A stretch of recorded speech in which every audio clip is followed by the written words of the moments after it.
Hello students, कैसे हो? सब बढ़िया? चलो बहुत बढ़िया। मैग्नेटिक इफेक्ट्स ऑफ करंट की सीरीज़ को आगे बढ़ाते हैं बच्चों। कल के लेक्चर में हम लोग एम्पियर सर्किटल लॉ अच्छे से डिटेल में पढ़ चुके हैं और उसको अप्लाई कैसे करना है ये भी सीख चुके हैं। आज के लेक्चर में हम लोग पढ़ेंगे कि एम्पियर सर्किटल लॉ को यूज़ करके सॉलिनॉइड और टोरॉइड के लिए मैग्नेटिक फील्ड कैसे निकाली जाए। अगर आपको नहीं पता है सॉलिनॉइड और टोरॉइड क्या होते हैं तो टेंशन लेने की ज़रूरत नहीं है, मैं अभी बता दूंगा। लेकिन सॉलिनॉइड और टोरॉइड के लिए मैग्नेटिक फील्ड बायोट-सावर्ट लॉ से भी निकाली जा सकती है। बट हमारे सिलेबस में क्या है, सॉलिनॉइड और टोरॉइड की मैग्नेटिक फील्ड हमने फाइंड करनी है बच्चों यूजिंग एम्पियर्स सर्किटल लॉ। ठीक है, तो शुरू करें। सबसे पहले हम लोग बात करेंगे सॉलिनॉइड की बच्चों। तो सॉलिनॉइड क्या है?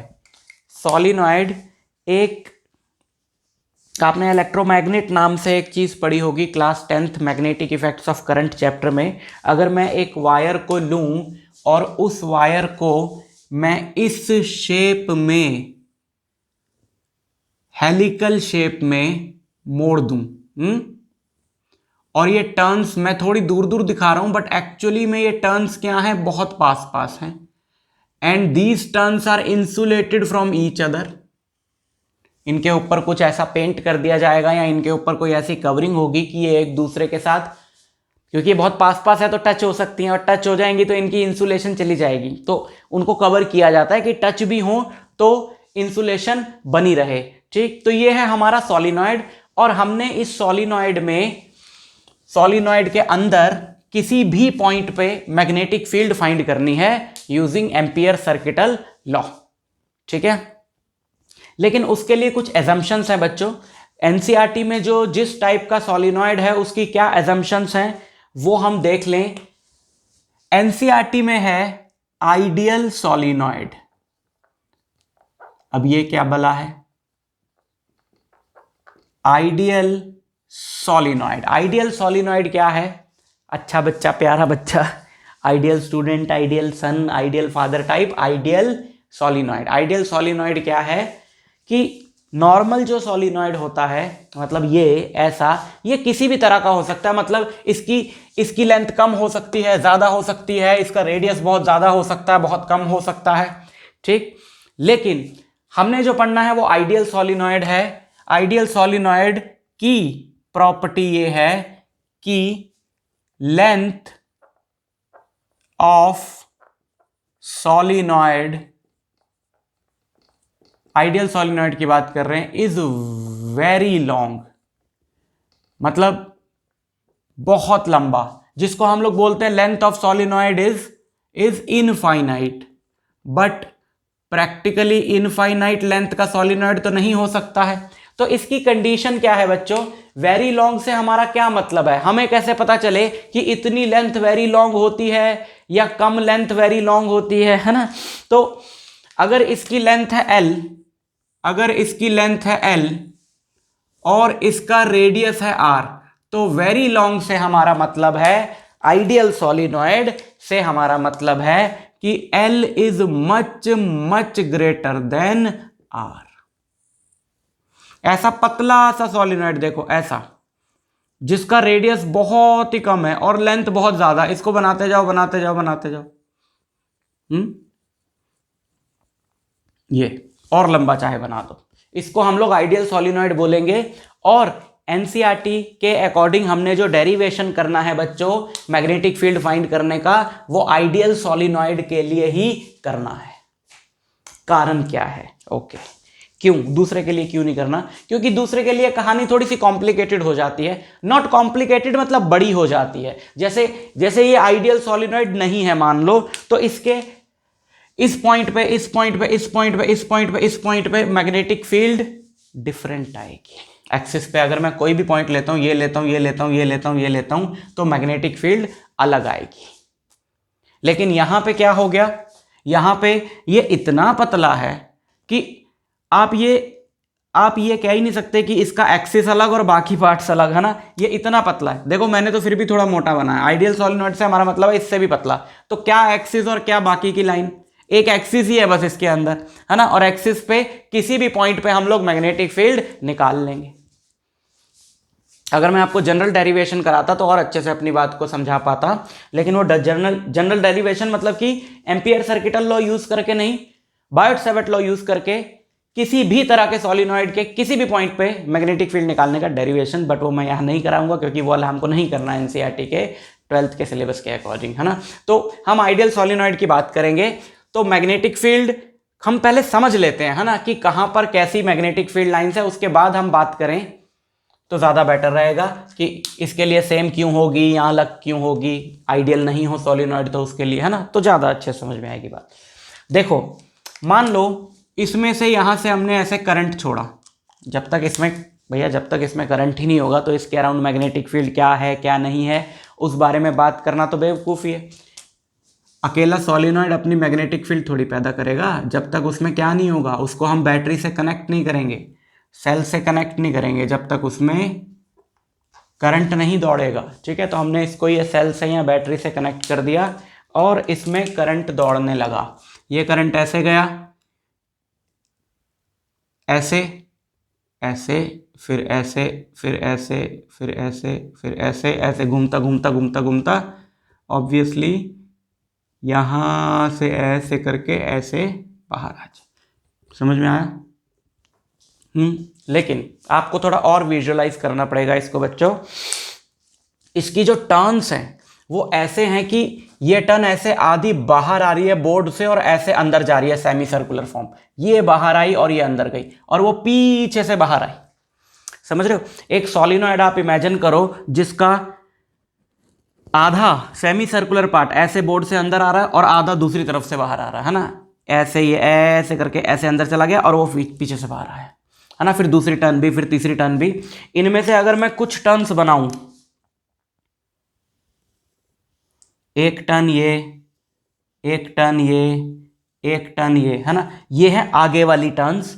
और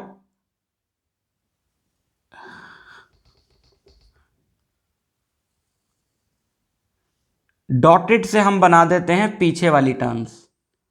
मैंने यहां पे 3 टर्न्स दिखाई हैं, समझने की कोशिश करो।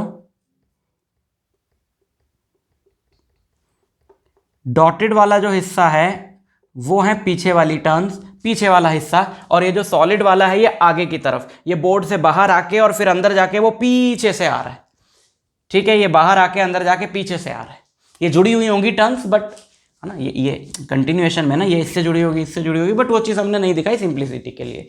ठीक, अच्छा, अब क्या है कि इसमें करंट है ऐसे, ऐसे जाके करंट ऐसे घूम के इसमें ऐसे गया, फिर इस टर्न में फिर से ऐसे, इसमें ऐसे, इस टर्न में फिर से ऐसे, इसमें ऐसे। यानी कि जो बोर्ड से बाहर की तरफ टर्न आ रही है उसमें ऐसे करंट बाहर आ रहा है और ऐसे अंदर जा रहा है। तो यहां पे मैं दिखा सकता हूं एक डॉट और यहां पे मैं दिखा सकता हूं एक क्रॉस, है ना। इधर से ऐसे बाहर आया और ऐसे अंदर चला गया। इसी तरीके से इधर मैं डॉट दिखा सकता हूं और इधर क्रॉस दिखा सकता हूं, इधर डॉट दिखा सकता हूं, इधर क्रॉस दिखा सकता हूं।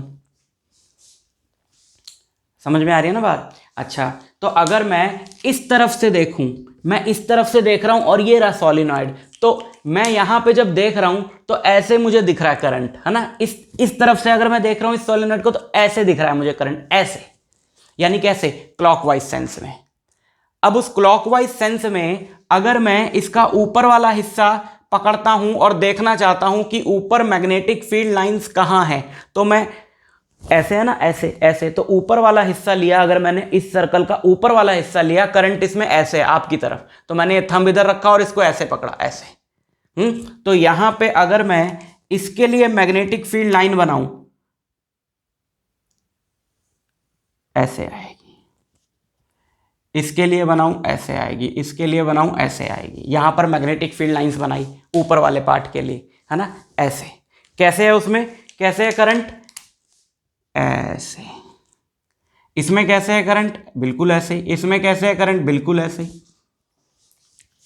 समझ रहे हो?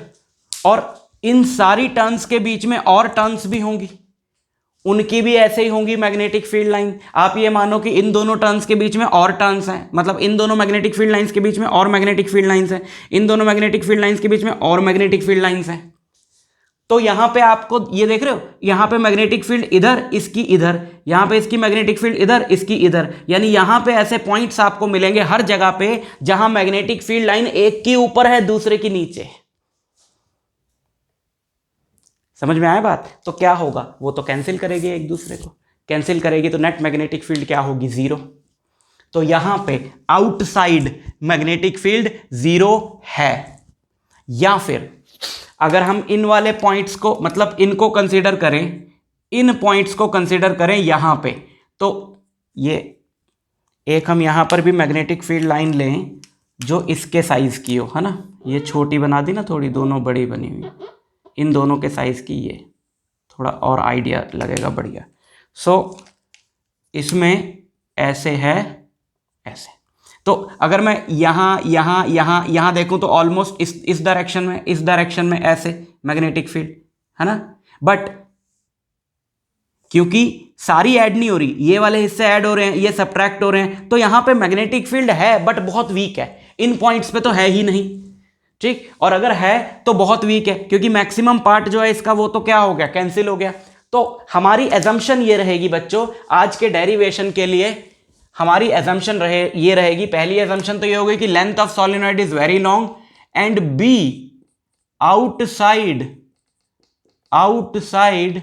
The solenoid, B outside the solenoid is zero. ये हमारी एजम्पशन रहेगी। एजम्पशन नहीं कह सकते क्योंकि ऑलमोस्ट जीरो होती है, बहुत वीक होती है मैग्नेटिक फील्ड सोलिनॉइड के बाहर एज कंपेयर टू अंदर, है ना। वीक मतलब क्या, वीक किसके कंपैरिजन, किसी से कंपेयर करके ही बोलेंगे ना कि ये स्ट्रांग है, ये वीक है। अगर दुनिया में सारे ही लोग पतले ही होते तो हम थोड़ी बोलते दूसरे को कि भाई तू वीक है। हम देखते यार एक बंदा मोटा दूसरा पतला तो हम कहते हैं यार तू वीक है। तो ये मैग्नेटिक फील्ड बाहर वाली वीक किसके कंपैरिजन में, अंदर वाली के कंपैरिजन में, ठीक है। चलो ये तो हो गई बाहर की बात। अब सवाल ये है कि अंदर जो मैग्नेटिक फील्ड है इसके, वो मैग्नेटिक फील्ड किस तरफ होगी, यहां इस वाले हिस्से में, ठीक। अच्छा, तो यहां पे ऐसे टर्न थी, है ना। अब अंदर वाले हिस्से की बात करें अगर, तो ये टर्न मैं आपकी तरफ मोड़ दूं, ये वाली टर्न को अगर मैं सामने से देखूं ऐसे, है ना, ये वाली टर्न को, तो इसमें करंट है ऐसे। अब इसके इंटीरियर पार्ट के लिए राइट हैंड थंब रूल लगा लो, पाम रूल लगा लो कि अगर आपको देखना है कि इसके अंदर वाले हिस्से में जो मैग्नेटिक फील्ड लाइंस हैं वो किस तरफ होंगी, तो आपने अपने राइट हैंड की फिंगर्स को इसकी डायरेक्शन में घुमाना है ऐसे। थंब आया आपका अंदर की तरफ, यानी कि इसके इंटीरियर पार्ट में सारी मैग्नेटिक फील्ड लाइंस कैसे होंगी, अंदर की तरफ, ठीक। उनमें से जो सेंटर वाली होती है वो बिल्कुल स्ट्रेट होती है। सर्कुलर कॉइल के लिए जो मैग्नेटिक फील्ड बताई थी बच्चों, वो वाले फंडे यहां पे यूज होंगे। उसके लिए जो सेंटर पे मैग्नेटिक फील्ड लाइन होती है वो बिल्कुल स्ट्रेट होती है। साइड वाली तो क्या है, ये ऐसे घूम के जाएगी और ऐसे वापस आएगी। लेकिन क्योंकि हमारा सोलिनॉइड है आइडियल, और क्यों, तो उसका जो रेडियस है वो बहुत कम है। बताया ना कि ऑलमोस्ट एक लाइन ही आप मान सकते हो, एक पतली सी लाइन है बस, वही सोलिनॉइड है। तो हम ये मानेंगे कि सिर्फ उसमें सेंटर वाला पार्ट ही है और मैग्नेटिक फील्ड लाइन स्ट्रेट है। और सिर्फ इस अकेले की नहीं, क्योंकि इन सब में ऐसे, फिर अगली टर्न में भी ऐसे, फिर अगली टर्न में भी ऐसे, फिर अगली टर्न में भी ऐसे, इन सब में करंट सेम डायरेक्शन में है, तो सबकी मैग्नेटिक फील्ड लाइन जूम ऐसे स्ट्रेट, है ना। समझ में आ रही है बात? अगर आप इसको राइट हैंड थंब रूल से भी देखो, ये ऐसे है ना, तो यहां पे मैंने इधर वाले हिस्से में ऐसे पकड़ा करंट की डायरेक्शन में थंब रख के, तो ये मैग्नेटिक फील्ड लाइन ऐसे घूम के ऐसे सीधी जाएंगी, है ना। इधर रखा तो ऐसे घूम के ऐसे, इधर रखा थंब, इसमें करंट था ऐसे, इधर रखा तो ऐसे घूम के ऐसे, नीचे वाले को पकड़ा ऐसे घूम के ऐसे, तो मैग्नेटिक फील्ड इसके अंदर ऐसे ऐसे स्ट्रेट आपको मिलेगी। अगर मैग्नेटिक फील्ड लाइन हम लोग बनाएं तो वो मैग्नेटिक फील्ड लाइंस बच्चों इसके अंदर वाले पार्ट में ऐसे आपको मिलेंगी। ये बहुत मोटा मैंने दिखा रहा हूं सिर्फ, मतलब इसका रेडियस ज़्यादा सिर्फ इसलिए दिखा रहा हूं ताकि आपको डायग्राम में दिखा पाऊं। अदरवाइज आपने यही मानना है कि ये बहुत पतला है और इतनी सारी लाइंस नहीं बना सकते हम, सिर्फ एक ही लाइन बना सकते हैं। यानी कि सबकी मैग्नेटिक फील्ड जो है वो सेम डायरेक्शन में है, सेम डायरेक्शन में है तो ऐड होगी। ओके, लेकिन वो होगी कितनी, है ना। अब जब हम सारी बातें समझ में आ गई हैं, एजम्पशंस भी हमने ले ली हैं, तो अब हम देखें कि मैग्नेटिक फील्ड निकालें कैसे हम सॉलिनॉइड के अंदर एम्पियर सर्किटल लॉ का इस्तेमाल करके। तो ये हैं सॉलिनॉइड की टर्न्स,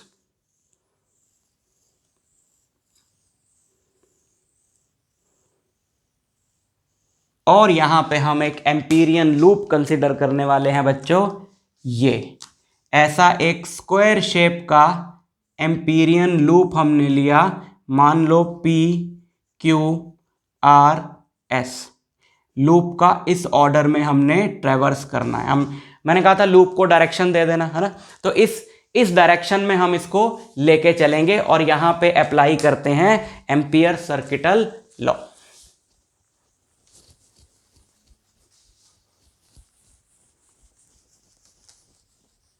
क्या होता है Ampere circuital law? Ampere circuital law होता है B dot d l equal to mu naught I, है ना। तो इस पूरे लूप के लिए B डॉट डी एल लगाने का कोई तुक नहीं बनता, बिकॉज हर एक जगह पर B और DL में एंगल अलग है, तो पूरे के लिए एक तो नहीं लगा सकते हम। जैसे यहाँ PQ जो है वो B के पैरेलल है, अब B तो ऐसे ही रहेगा, तो QR जो है वो B के परपेंडिकुलर है। RS का भी देखेंगे हम, SP भी B के परपेंडिकुलर है। तो हम लोग क्या करें, इसको 4 इंटीग्रल्स में तोड़ लें।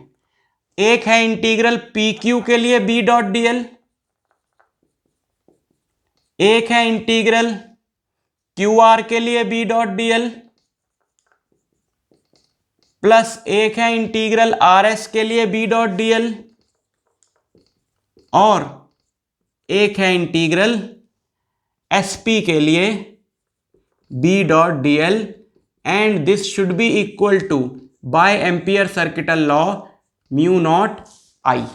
अच्छा, अगर मैं टोटल करंट I मानूं जो सॉलिनॉइड से पास हो रहा है, तो एम्पियर सर्किटल लॉ में जो यहां पे I आता है वो होता है जो लूप के थ्रू जो टर्न्स पास हो रही हैं उनमें जो करंट हो। अब इस लूप के थ्रू सारी टर्न्स तो नहीं पास हो रही, 1 2 3 यही पास हो रही है, या 3 हमने दिखाई हैं, आप 30 मान लो, 300 मान लो, कितने भी, है ना। तो ये वाला करंट तो नहीं है, तो हम इस वाले करंट को हम क्या मान लेते हैं, I डैश। ठीक, अच्छा, एक एक करके इनके लिए अप्लाई करो। PQ के लिए हो गया BDL, इन दोनों में DL और B में एंगल कितना है ना, इधर B ऐसे है ना, ये B ऐसे है, तो PQ भी ऐसे ही लिखे हम, BDL cos 0 प्लस ये PQ के लिए हो गया। QR के लिए देखें, QR के लिए B और DL में एंगल है 90 डिग्री, B और DL में, सॉरी हाँ, B और DL में, सही तो है, B और DL में एंगल कितना है 90 degree, plus RS BDL cos 90, sorry RS के लिए 90 क्यों लिख दिया मैंने, RS तो बाहर लाई करता है बच्चों पॉइंट, इसके लिए तो B ही 0 है ना, इसके लिए B 0 है, और इसके लिए भी B परपेंडिकुलर है DL से, तो SP लिखा BDL cos 90 equal to mu nought I dash. cos 0 होता है 1, B बाहर ले लो, DL का integral cos 90 0 0 0 equal to mu nought into I dash. ठीक, मान लेते हैं इस लूप की जो लेंथ है, ये स्क्वायर लूप है ना, L L L L, तो ये L हो गया, कैपिटल L, तो BL equal to mu nought I dash, है ना। पर ना हमें L का पता है ना I डैश का पता है, बिकॉज L और I डैश सॉलिनॉइड की प्रॉपर्टीज थोड़ी, है ना।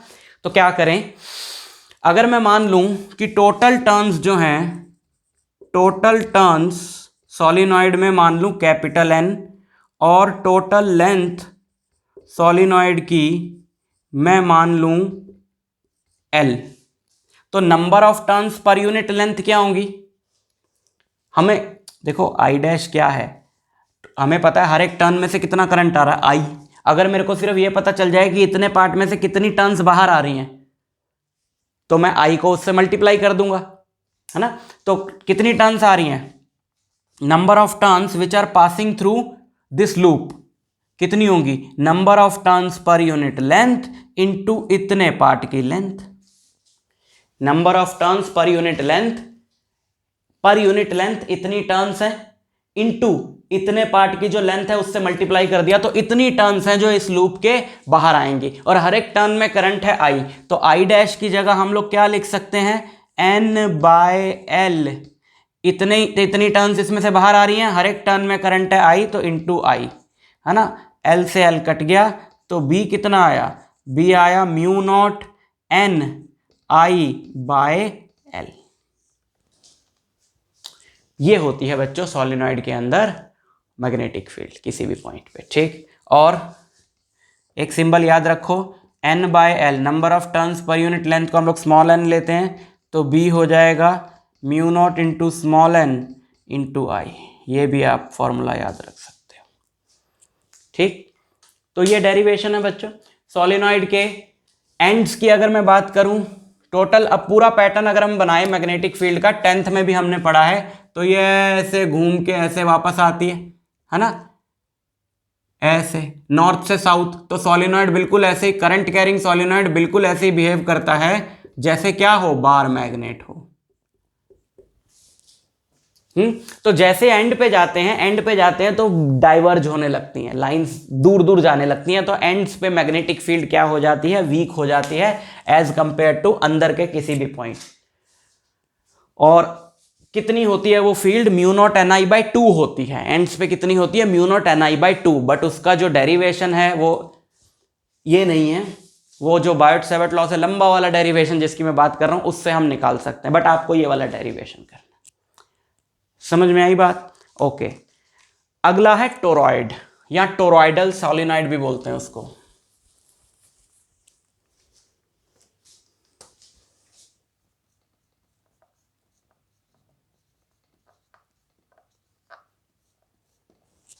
ठीक, टोरॉइड क्या है बच्चों, आपने इमेजिन करना है कि एक सॉलिनॉइड ही हमने ऐसे लंबा वाला सॉलिनॉइड लिया और उसको हमने सर्कुलर शेप में मोड़ दिया, तो वो बन जाता है टोरॉइड। ये तो सर्कल है, लेकिन रेफरेंस के लिए बनाया है ताकि मेरा डायग्राम अच्छा बने। ऐसे सर्कुलर शेप में हमने अपने सॉलिनॉइड को मोड़ दिया, ये तो ये क्या बन जाएगा, टोरॉइड बन जाएगा। एक्चुअली में हम लोग करते क्या है, एक रिंग लेते हैं और उस रिंग पे टर्न्स, वायर की टर्न्स को, इंसुलेटेड वायर की टर्न्स को लपेट देते हैं, तो वो हमारा टोरॉइड बन जाता है। इसके लिए मैग्नेटिक फील्ड अब हमने निकालनी है 3 पॉइंट्स पे। पहला पॉइंट है P जो कि है इसके अंदर वाले हिस्से में, दूसरा पॉइंट है Q जो कि है इसके एक्सिस पे, तीसरा पॉइंट है R जो कि है बाहर। तीनों पे मैग्नेटिक फील्ड हमने निकालनी है। कहानी वही है, पैरामीटर्स वही हैं। इसमें करंट है I जो ऐसे घूम के ऐसे जाएगा, ऐसे जाएगा, ऐसे जाएगा, घूम के इधर से बाहर आ जाएगा। इसका एवरेज रेडियस है R। एवरेज रेडियस इसलिए बोल रहा हूँ क्योंकि यहाँ का रेडियस कम होगा, यहाँ का ज़्यादा होगा, बट क्योंकि हमने मान लिया है कि इसका रेडियस, इसकी जो चौड़ाई है वो बहुत कम है, तो इसलिए एवरेज रेडियस टर्म ना यूज़ करके आप सिर्फ रेडियस भी बोल सकते हो इसका, बट वो लेना हमने कहाँ से है, सेंटर से लेना है। ठीक, अब इसके अंदर मैग्नेटिक फील्ड की जो डायरेक्शन है, मैग्नेटिक फील्ड लाइंस की जो डायरेक्शन है वो कहाँ होगी बच्चों, देखो आपको फिर से लगाना है यहाँ पे राइट हैंड थंब रूल। ठीक, राइट हैंड थंब रूल लगाया, ये सारे सर्कल्स हैं, ऐसे ऐसे इसमें करंट है ना, ऐसे या ऐसे, कैसे भी मान लो। तो सबके लिए अगर मैं इसके लिए ये थंब मैंने यहाँ देखो ऊपर रखा, ये वाला सर्कल यहाँ पे बना के दिखाऊँ आपको, ये है ना ऐसे, तो इसमें करंट की डायरेक्शन है ऐसे। तो यहाँ पे मैंने इसके लिए थंब ऊपर रखा, तो इधर से इसको पकड़ा ना ऐसे, तो मैग्नेटिक फील्ड लाइंस इधर से बाहर आ रही हैं, और इसके लिए इधर से, मतलब दो हर तरफ के लिए सेम डायरेक्शन में ही तो होगी ना, तो इसके लिए इधर से बाहर आ रही हैं। अगले वाली भी सेम ऐसी टर्न है, उसके लिए भी इधर से बाहर आएंगी, अगली वाली भी ऐसी है, उसके लिए भी इधर से। तो मैग्नेटिक फील्ड लाइंस इसके अंदर, मैग्नेटिक फील्ड लाइन ये ब्लू वाले से अगर मैं बनाऊंगा तो इस डायरेक्शन में होगी, ऐसे ऐसे, ये। ठीक, मतलब सॉलिनॉइड था, सॉलिनॉइड को आपने मोड़ दिया, सॉलिनॉइड में मैग्नेटिक फील्ड लाइन ऐसे थी, आपने सॉलिनॉइड को मोड़ा, मैग्नेटिक फील्ड लाइंस भी मुड़ गई, सिंपल सा पॉइंट। ठीक, तो चलो पी पे निकालें। सबसे पहले तीनों पॉइंट्स पे निकालने के लिए हम लोग बायोट सावर्ट लॉ यूज करेंगे। सबसे पहले निकाला जाए पी पे मैग्नेटिक फील्ड, हम उसके लिए लेते हैं एक Amperian loop, suppose R radius का। ठीक, तो इसके लिए यहां पे मान लो मैग्नेटिक फील्ड है P, यहां पे छोटा सा लिया dl, और यहां पे सॉरी मैग्नेटिक फील्ड है B, यहां पे लिया छोटा सा dl, लगाया एम्पियर सर्किटल लॉ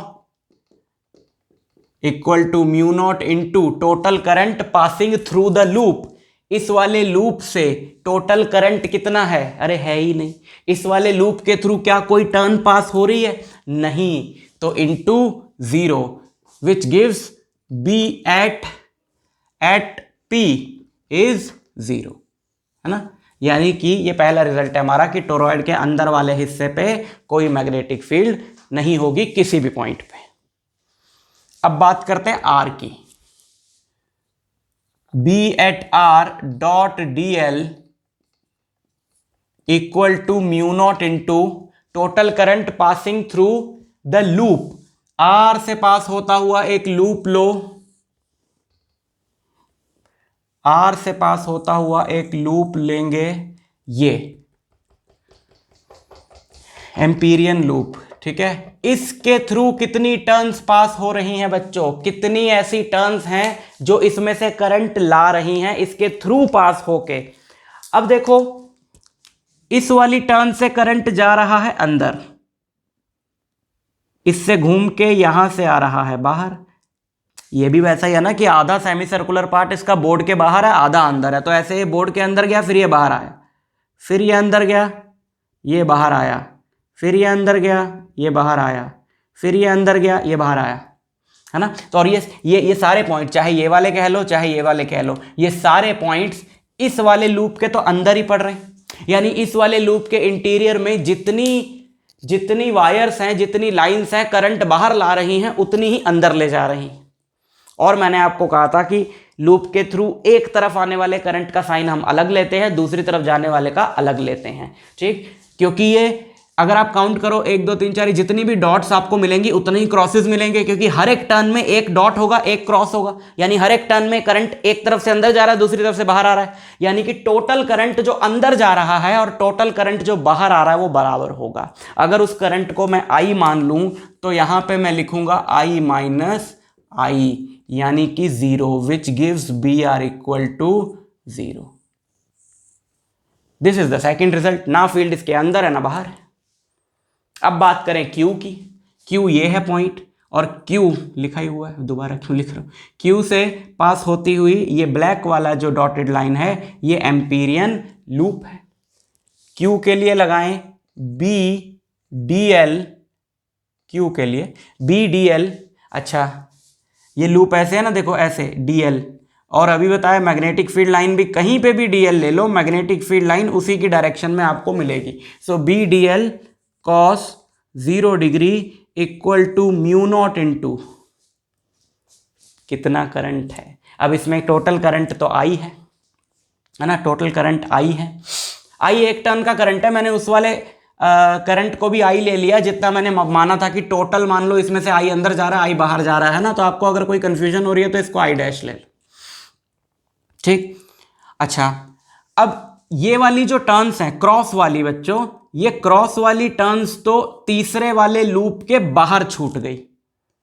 तो ये तो वो हैं जो एम्पियर सर्किटल लॉ लगाते हुए काम नहीं आएंगी, क्योंकि हमने तो सिर्फ वो देखना है कि लूप के अंदर से जो करंट आ रहा है जिन टर्न्स में से, वो ये डॉट वाली ही तो हैं सिर्फ, ये जो कि बाहर ला रही है ना, जो कि कहां ला रही हैं, बाहर ला रही है करंट को। ये वाली काउंट नहीं करेंगे ना, क्योंकि जो लूप के बाहर होती है उसका I तो हम काउंट नहीं करते। ठीक, अब एक टर्न में करंट आई है तो ये सारी कितनी टर्न्स हैं? ये सारी टर्न्स है मान लो N। टोटल टर्न्स जो हमने पिछली बार लिया था तो सॉलिनॉइड के लिए, वही इसकी ले लें। ये सारी टर्न्स क्या है? Capital N। ठीक, ओके, तो सब में करंट कितना होगा? Capital N into I। ठीक, समझ में आई बात? ओके अच्छा, B Q d l equal to mu not N I. इसमें number of turns per unit length निकालना फिर लेंथ से मल्टीप्लाई करने का कोई फंडा नहीं है ना, क्योंकि ये सारी की सारी टर्न्स ही इस लूप में से बाहर आ रही हैं क्यू से जो पास हो रहा है। सो इसको हम लोग लेंगे कैपिटल एन, है ना। डीएल क्या है? डीएल का इंटीग्रल क्या है? डीएल का इंटीग्रल है इस वाली लूप की टोटल लेंथ। इस वाले लूप की टोटल लेंथ क्या होगी? मान लो ये है आर डिस्टेंस पे, तो इसकी टोटल लेंथ होगी 2 pi r equal to mu not N I. तो बी क्यू क्या हो गया? ये कहाँ है? स्मॉल आर लेने की जरूरत ही नहीं है, ये अपने रेडियस के बराबर ही तो है ना, तो कैपिटल आर ही लेके चलो इसमें। तो बी क्यू क्या हो गया?